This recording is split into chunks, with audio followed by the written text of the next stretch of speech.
Alright, this week we're going to talk about horizontal curves. We're going to get back into the route portion of route surveying. And before we start, I just wanted to call attention again to this book. I think I've talked about it in a prior week.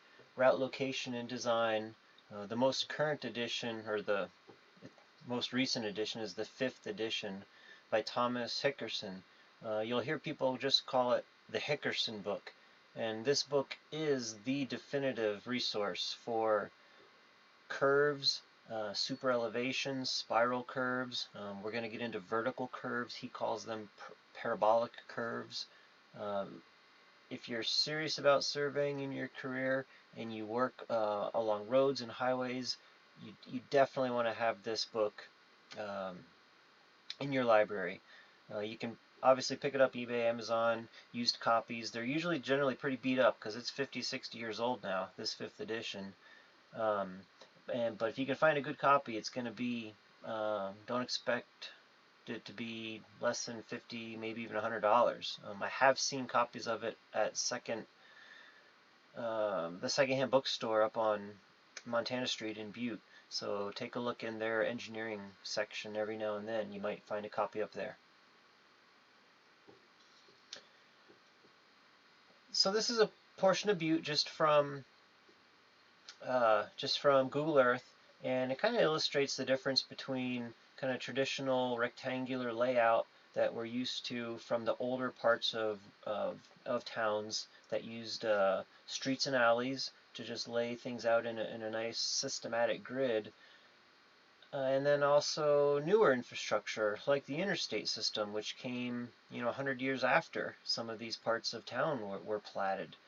And the big difference here is this curved geometry used in these highways. And also, if you're able to look a little further south in this screenshot, down by the subdivisions, the newer subdivisions near this golf course, you'd see an adoption of curved streets over the traditional rectangular streets. So the main difference here is that when you don't have high speeds to deal with, you can get away with straight roads and right angle 90-degree intersections because everyone's either coming to a stop or you're going slow enough that you can make that turn, say from an east-west street to a north-south road. Along the highways, we don't have that luxury. We want to maintain high speed of travel and allow people to move themselves quickly, safely, so we have to put in these transitions between tangents, and we call those horizontal curves. And the horizontal curves show up really everywhere. We just looked at kind of what we would call modern infrastructure, roads, streets, highways, but also this is this is a trail. It's a old logging road. This is something I worked on just recently here, but I was trying to identify the location of this existing forest road because it was going to be used as a new route for a trail easement across private property. And you'll see in my geometry here, I'm going to illustrate just a couple key points here in a slide or two. It's full of curves, and so I'm using curves to fit my geometry onto some existing physical features.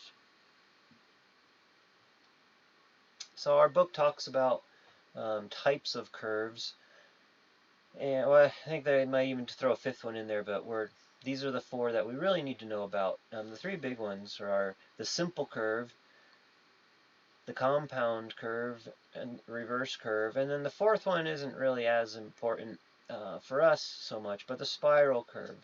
And you can see over here in the illustration, the simple curve is just one curve. It's got a single radius, and it's got one arc connecting 2 straight line tangents, right? A straight line tangent coming in, you go through your curve, and a straight line tangent going out.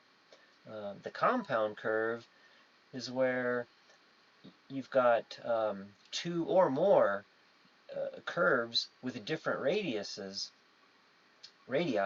I guess, that both fall along the same side of the route. So we have an incoming straight line tangent, we go into a short radius curve, immediately transition to a longer radius curve, and then out on our straight line tangent. So that's a compound curve. It's compounding two different curves on top of each other. Reverse curve is probably more common. You're more familiar with these. We call these S curves, and it's where you're basically just displacing the alignment kind of in the same direction. We're kind of coming up here in the northeast direction on a straight line tangent, and we're going to go out on a northeast direction straight line tangent, but we've shifted from this alignment over to this alignment, and we do that with an S curve. So a reverse curve is two curves back to back whose radii fall on opposite sides of the route, right? So we're coming in on a straight line tangent, we're going through a curve to the right, so our radius point is to the right of the route. We then immediately transition into a curve to the left, so our radius point is now on the left-hand side of the route, and then we're going out on our straight line tangent. And then a spiral curve, we're just going to hold this off for a few minutes. We'll talk about that here towards the end of this, but it serves as a transition between straight lines and radius curves at high speeds. So you can see some of these elements real close. So this is just a Google Earth shot of Homestake Pass, and I'm sure everybody's gone over this and you're familiar with the S-curves kind of on the Whitehall side of the Continental Divide. And we've got actually probably a couple reverse curves. This might be a straight line tangent right in there, but we've definitely got a curve going here. It looks like it goes straight into a reverse curve, and then it looks like it might even go into a third reverse curve before you get into that long straight downhill stretch leading down to the bottom towards that pipestone. Over here it looks like we've got just a simple curve where we've got a straight line tangent on this side and a straight line tangent on this side and a curve in between them. But I guarantee you, because of the high-speed nature of an interstate, there will be transition spirals, short little transition spirals on each end of these curves, and we'll talk about those here in a few minutes. But just pay attention for now that a simple curve just really has one tangent coming in, one tangent going out, and there's no common point with another curve immediately building on it. This was the only example I could come up with for a compound curve. Honestly, I've never dealt with one until just this past year when I created one for this easement exhibit that I was working on. I zoomed in this little detail over here, and I'm fitting all kinds of curves, straight line segments, curve, straight line segment, all the way up and around this sharp bend in the forest road until I get to this last little switchback here. There's a sharp circular curve and then a gradual circular curve, and the best way for me to fit the geometry or my geometry to this physical feature was to build a compound curve. And you can kind of see what this road looks like here in the real world through my drone photo here. That's honestly the only time I've ever dealt with a compound curve, so they're really not that common to actually see on highway plans, right-of-way plans, or roadway plans. So this is a diagram. This is not from our textbook because it shows one thing a little differently that's more accepted in industry. So this diagram actually comes from the Iowa Department of Transportation's highway design manual. They have a really good manual. It might even be their survey manual, but it's public domain. It's out there. You could download it from the Iowa DOT website. And honestly, that would serve as a really good reference for you in your library. It's just a probably the best DOT reference manual that I've found. But this is the geometry and the elements of a simple curve, and these are the kind of the most important elements that I kind of pulled out. There's a long list in the textbook as well, but the PI stands for your point of intersection, and that's this point right up here. It's actually not physically on the curve. It's simply the projection of the straight line tangent that would come into your curve, and this is the projection, and this is your straight line tangent going out of your curve, and that's where it would project this way. So it's really just where your tangents would intersect geometrically. There's no physical part of your road up here at the PI. The delta angle is the angle, well, let's back up here real quick. When you have a straight line tangent coming in, and then you immediately go into your circular curve, right there where your curve begins, the radius is a 90-degree relationship to the tangent that comes in. So if your tangent's coming in, the radius line of that curve, it forms a 90-degree angle to your tangent line coming in. So the radius line perpendicular to your incoming tangent and the radius line perpendicular to your outgoing tangent, the angle between those two, we call that the delta angle, or the internal angle of your curve.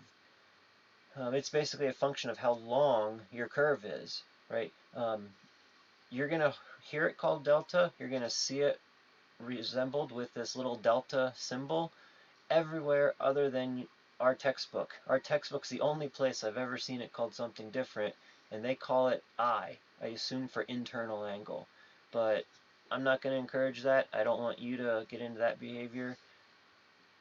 Call it delta and expect me to always refer to it as delta. By geometry, also, if you were to keep on projecting your incoming tangent through your PI and beyond, the angle formed from that line and your outgoing tangent line is also equal to your delta angle. PC is the point of curvature. That's simply the point where your curve begins on your route. So you're coming in on a straight line tangent, and boom, you hit your PC. That means you've entered your curving geometry. POC is not identified on this drawing, and they don't really talk about it in the book, but POC is just a shorthand notation you're going to hear people refer to for any random point any random point along this curve. It stands for point on curvature, right? So there could be an important element like a storm drain inlet or a sewer service line that's identified by a station along a random portion of this curve, and oftentimes you would just refer to that as a POC, a point on curve. PT is the end of your curve, the point of tangency. It's where you're done going along your curve and you're back into a straight line tangent. We call that the PT. R is the radius of your curve, so that's a function of the sharpness, I guess, that the designer has made your curve. So that's represented by this element in the drawing. T is the tangent distance. In the drawing up here, it's the distance from the PC to the PI, and it's along that bearing, the same bearing, right, as your incoming tangent line coming in. So that's your tangent distance. L is the length of your curve, and that is the arc distance. So the distance along the curve from the PC along the arc to the PT. Different than my last variable here, the LC, the long chord. That's the straight line distance, right? The straight line, as the crow fly distance is from your PC straight over to your PT. Generally, we're more concerned about the length of curve, L, because that affects, right, how much earthwork we're needing to move if we're building a curve, how much asphalt we're needing to pay for. It's the length of your strip of asphalt. that's usually what we're staking if we're going to be staking out a curve on a construction surveying project. But the LC, the long chord, does come into play with some of next week's layout calculations. So I did want to call your attention to it. There's one more variable that doesn't show up on that diagram. This is a picture that comes from our textbook, and it's called DA. It stands for degree of curvature. And what it is it's an expression of how sharp your curve is. It's similar to R, the radius, right? The longer your radius, the flatter your arc, your curve is going to be. So that would be for a really high-speed curve, like on the interstate, where you're expecting cars to go 85 miles an hour, right? You got to have a long radius. It could be 3,000 to 4,000 feet long. dA, degree of curvature, is a variable used to compute L here eventually in a couple steps. We're going to look at that.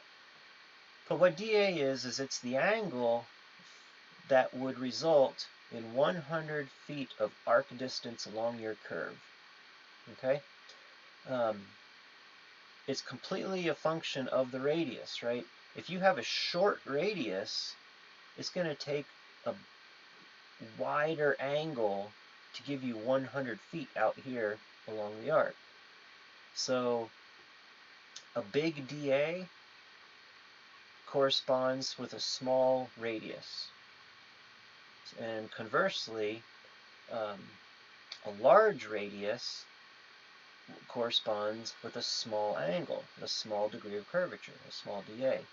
And that'll be used here in a second. The one thing you might come across, and I would just like you to try and file this in your memory bank here, is that degree of curvature for a road is different than degree of curvature for a railroad.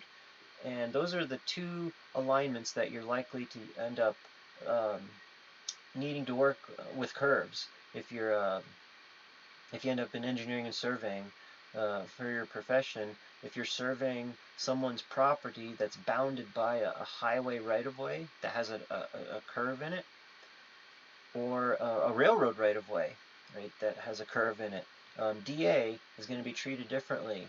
And the difference is that degree of curvature for a railroad refers to the angle that would form a 100-foot chord. So the straight line distance from this point to that point. Slightly different than the arc distance that we're going to care about. It makes the math actually a little easier to treat it the way roads do by using 100 feet of arc. But just be aware, railroads are different. They're a completely different animal. Hickerson addresses this really, really well. Another reason to add Hickerson to your library. So we're going to just walk through a couple of the derivations behind how some of these variables are computed. And I'm only going to go over the ones that are really important to us. T, your tangent distance, first. Then we're going to go over the long chord, and then L, the arc length. So tangent distance is this element right here, right? That red line represents your T. And the equation you'll see in the textbook is that T, tangent distance, equals R radius times the tangent of delta over 2. And this is the trig function tangent, so don't get confused here that we're using the same word for a couple different meanings. Where this comes about is simple right angle trigonometry. Right? If we think about our circular curve, which is symmetrical, right? So a simple curve can have a middle division here, a middle ordinate line, and what you see on the left is mirrored exactly with what you see on the right. So we could actually break our geometry down into a right triangle here. Because remember, when you have a tangent line coming into a curve, that is a perpendicular relationship to the radius. So I know that my T element is perpendicular to my R element. So there's my right angle, and now I've got a simple right triangle. And if you remember from your trig functions in trigonometry, tangent of theta, tangent of an angle, is equal to opposite over adjacent. Well, in my simple curve geometry, this is my theta, 1/2 of delta, right? If we've got this middle ordinate and I'm splitting my delta angle into two, well, I've got half of that. So delta over 2 becomes my theta. My opposite from my theta angle is my t dimension, my t distance, my tangent distance that I'm looking for to solve. And my adjacent side is my radius, my r. So tangent of theta equals opposite over adjacent could be re-expressed in circular curve terms as tangent of delta over 2 is equal to your t distance divided by your r distance. So that's, if we're solving for t, if we want to solve for t, you just rewrite this expression isolating t, and that's where you get the equation that our textbook gives us. So pretty simple derivation. It's just right angle trig that we've been doing for a long time now. Same principle is kind of applying here when we compute the long chord, right? That's your long chord, right? It's the straight line as the crows fly distance between your PC and your PT. And again, because this is a symmetrical geometry, or let me back up here, just show you the equation first.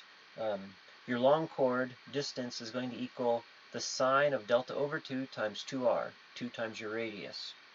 So now if we look at our geometry, we have our middle ordinate again, and our radius line, and if we form a right triangle with the long chord, now this is our right angle. We still have our theta angle being delta over 2. So if we think back to simple trigonometry, we've got a sine relationship we can use, because the sine of a theta angle is equal to opposite over hypotenuse. Or, in this case, if this is my theta angle, opposite is half of my long chord, and hypotenuse is my radius. So sine equals opposite over hypotenuse is essentially the same as saying sine of half of your delta angle is equal to half of your long chord distance divided by r. And again, if you rewrite this expression isolating LC long chord, which is ultimately what we're trying to solve for, you would get this. Sine of 1/2 delta equals 2 times your radius. Length of curve is a little different. We can't just use right angle trigonometry because it's a curved element, right? We're trying to determine the length of an arc. And what we do is we base this on the proportion of a circle. And circles are easy geometry. So we have some relationships here we've established. A couple slides ago we talked about degree of curvature, dA. And we said dA is equal to the angle necessary to give you 100 feet of arc length out there along your arc, your curve, your circle edge. So if we set up a simple proportion, dA angle is to 100 feet as delta angle is total length feet. Because remember down here in our simple curve, your delta is the whole angle that results in the whole length of your arc. So we're just setting up that proportion. So we've got two unknowns here, and that's an issue. Algebraically, we can't solve for something with two unknowns. 100 is a constant, and delta is an angle that's going to be given. So those are two knowns, but we don't know L and we don't know dA. So first you have to solve for dA, degree of curvature. And dA is based on a proportion of a whole circle as well. So again, if we go back to this relationship up here, we can say dA, that angle, is to 100, that distance. So dA is to 100 as 360 a whole circle is to 2 pi r, which is the whole circumference. So basically what we're just saying is that that little angle is equal to that little distance proportionally to the angle of a whole circle is equal to the circumference of a whole circle. Just a simple proportion. Proportions are a great tool when you're trying to solve for unknowns and you've got a couple things that you know about a problem. Lay out these fractions, and maybe a proportion can help you solve. I mean, it's a great tool to have in your arsenal when you're problem solving things in all kinds of problems. So now we have a way that we could express this in terms of a constant here. We can cross multiply and isolate our unknown variables, and dA would simply equal 5729.58 over r. And that simply comes from taking 360 times 100 divided by 2 divided by pi. So 5729.58 is a constant number. That doesn't change, but you can see where it comes from. It's just circle geometry. So degree of curvature is going to be equal to another variable that we probably know. We're usually given r in our curve geometry. So now we can go back to L, all right, and we set up here proportion of degree of curvature to 100 is equal to delta over L, so that's where we're starting with. And I could re-express that. I can isolate the unknown variable that I want, L, and I can say L is equal to 100 times delta over degree of curvature.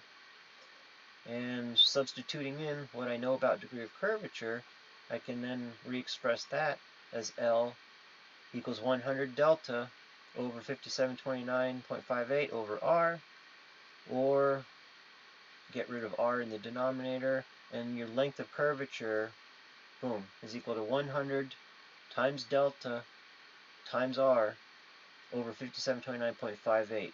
And whenever you're using angles and multiplying them by distances, like radiuses, make sure you put your angle in a decimal degree form.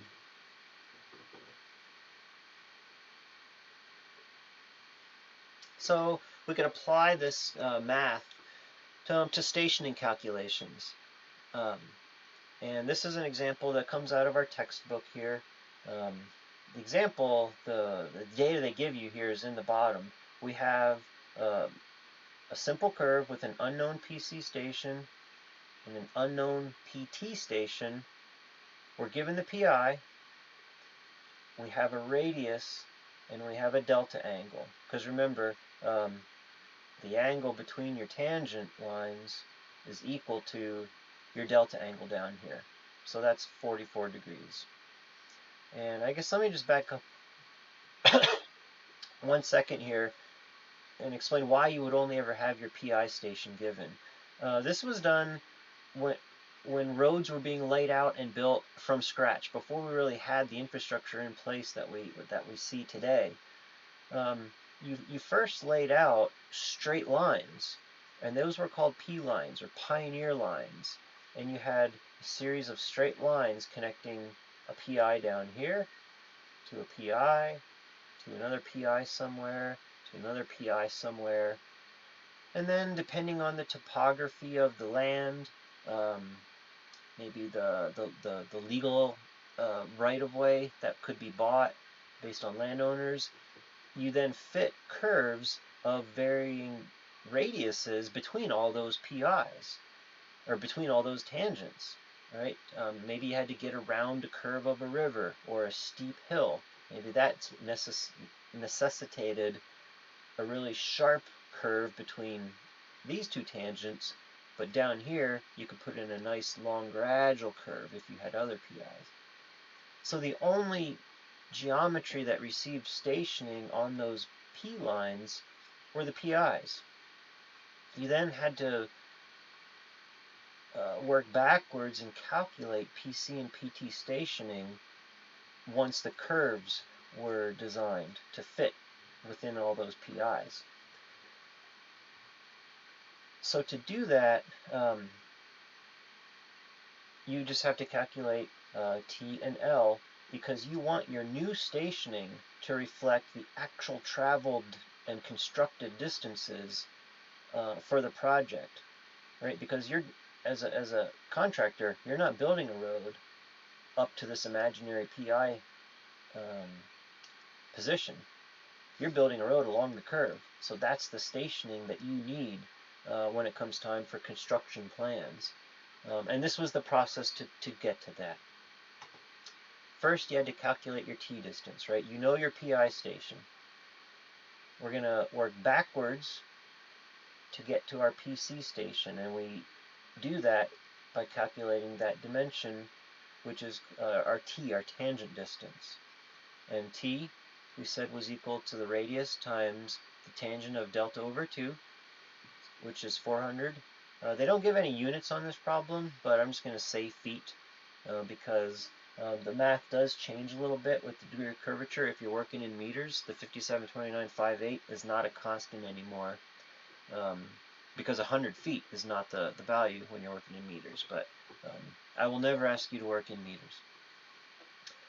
So 400 feet times the tangent of 44 over 2, and you'll get 161.61 feet. So that's the distance from PI to your PC, and if you know the stationing of your PI, because we do, it's given to us along that pioneer line, you then simply subtract your T distance from your PI station, or 12 plus 72.18 minus 161.61, and that'll give you station 11 plus 10.57. Remember your stationing, that plus sign is essentially just ignored when you're adding or subtracting lengths from stationing. Okay, so now we have stationing of our PC, of our curve. Next we're going to go forward now, but we want to know the arc distance, the arc length along our curve to get from PC to PT. So we need to calculate our L dimension. And we just said L was equal to 100 times your delta times radius divided by that constant, 572958, or 100 times 44 degrees times 400 feet divided by your constant, and that'll give you an arc length of 307.18. Don't worry about your units. You've got a foot times a degree times a foot. Remember, this constant down here came about by taking a degree divided by a distance. So that's where your degrees are going to cancel, one of your distances are going to cancel, and you're going to be left with feet for your answer in arc length. So if you know the station of your PC, and you know the arc distance along that curve to get to your PT, you can see that all we have to do now is add that L distance to our PC station, or 11 plus 10.57 plus 307.18 feet gives us a PT station of 14 plus 17.75. So it's not that hard if you can identify elements on your circle and make sure you know when to go backwards and when to go forwards. Always do your PC first, and then go forwards along your arc and get your PT last. So I want to talk about spiral curves here to kind of finish things up. And spiral curves are, they're not really curves at all. They're gradual transitions between tangents and simple curves. And they're actually curves that have a uniformly changing radius. There is no one radius, so by definition they can't be curves. They're used on highways and railroads mainly to facilitate high-speed transitions from straight lines of travel into curved lines of travel. And they're also used to keep people in the logical lane of travel, and we'll talk about that here in a second. Lastly, they're used to provide the transition time needed to apply super elevation to a roadway. And you're familiar with, we're going to look at some pictures of that here too, but you're familiar with super elevation if you've ever watched a NASCAR race, right? That track along the curves is banked really steep, so that those cars don't go flying off the track at 200 miles an hour. Well, that banking is called super elevation, and we do that even to our highways and our interstates, to help our cars stay on the road even at 60 to 80 miles an hour. So this is where transition spirals occur. They occur between your straight line tangents and your simple curves. And that's why they're called transition spirals. They help you get from a straight line tangent into a circular curve. And what they do is they ease that transition. The spiral has a very long radius, or a very big radius out here where it's just beginning, because it's not a very steep or sharp curve at all. And as you proceed over to your circular curve, that radius is getting sharper and sharper, or shorter and shorter, and you're curving more and more sharply until, boom, you hit your circular curve. And now you're at your shortest possible radius, which means your maximum amount of curvature. And you proceed through your curve until you are ready to transition out of that and get back eventually into a straight line tangent. So we're going to go from a sharp curved spiral here, and we're going to slowly lengthen that radius until it's infinity out here at your tangent, and then proceeding along in a straight line. So again, it's symmetrical.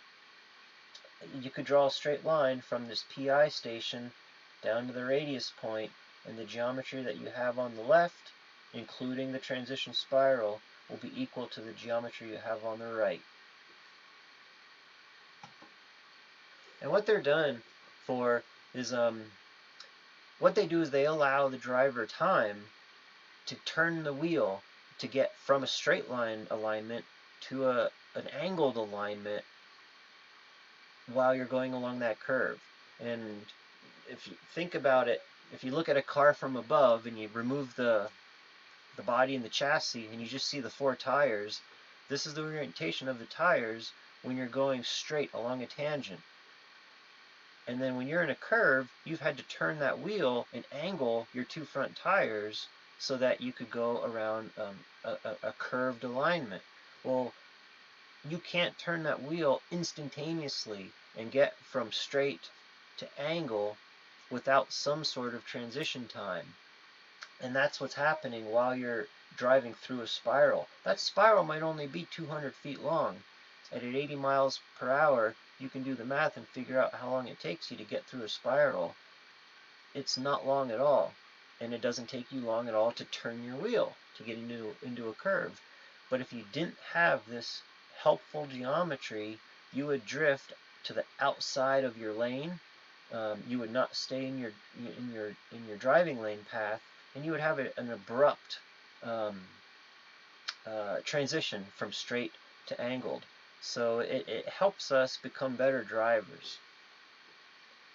And you actually do these yourself. We've all done this ourselves. When we're going down a highway really fast and we can see a curve coming up, what we do by our nature is we'll come in on that straight line, we're going to hug tight the inside of that curve as tight as we can, and then we're going to transition back out towards our driving lane, and we've created our own spiral within our driving lane. So a good engineered road does this for us. This comes from the Iowa DOT manual, and they're taking it straight out of Hickerson. So again, everyone uses Hickerson. But this is the geometry of a transition spiral with respect to the tangent line coming in up here, going through your spiral, and boom, right there you hit your simple curve. And we can think about it in the if we put the radius lines in our drawing here, right? This is the radius of our simple curve, right? From our PC, our point of curvature, down there to the radius point. And this is the radius of the tangent line coming in. And that's kind of a trick question, because you know a line has no radius. if we tried to draw a radius of a line, we're drawing a line perpendicular from it, and it's going to go forever to infinity, because it will never um, um, uh, it will never intersect another line drawn perpendicular to your tangent, right? That's what makes radius points, or I'm sorry, radius lines of arcs special, is that if you draw radius lines from anywhere along an arc, they will always intersect one another at the center of that circle, right? You're never going to get parallel lines to intersect each other. So you have a line of infinite radius, and you have a line of finite fixed radius. And what a transition spiral does is it's essentially moving its radius point from infinity down here slowly up until it eventually meets the radius point of your arc. So if you were able to draw perpendicular lines from anywhere along this tangent, along this spiral up here, you would hit this blue line, and those lines would get shorter and shorter the further along your spiral you go, until you get to your PC of your curve. And then that's the shortest radius length you're going to have for that spiral.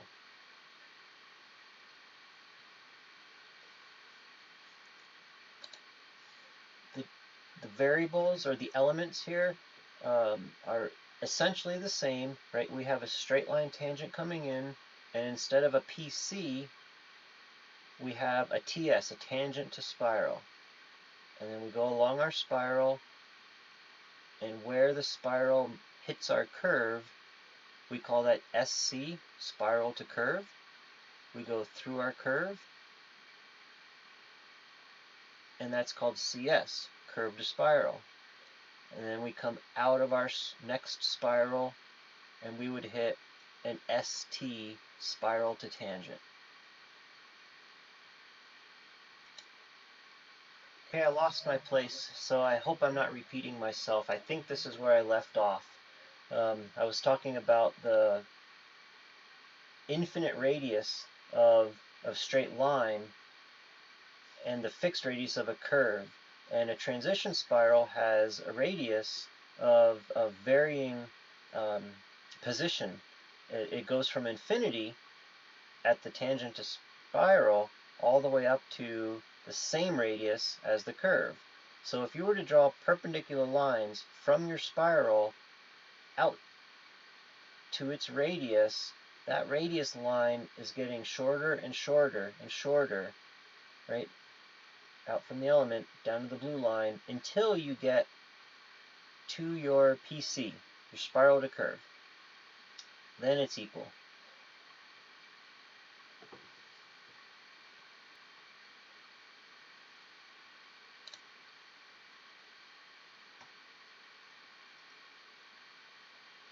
So superelevation is the other reason,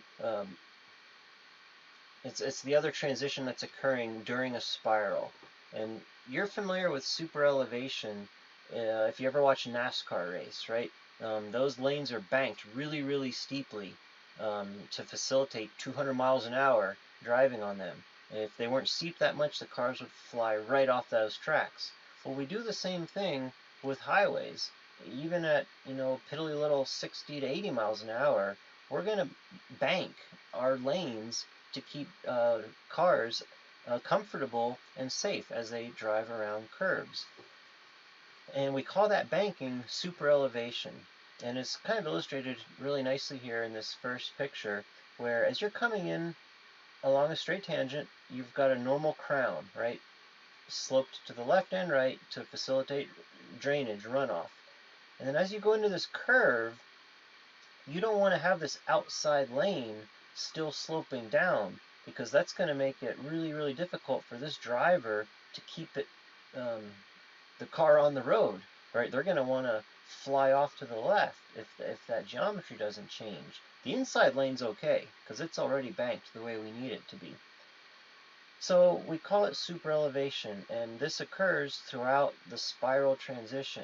And it's shown over here in Hickerson really nicely. Down here at the tangent, you've got um, a normal crown road. As you go into your spiral, you keep the inside lane crowned or sloped, but you're starting to bring that outside lane up.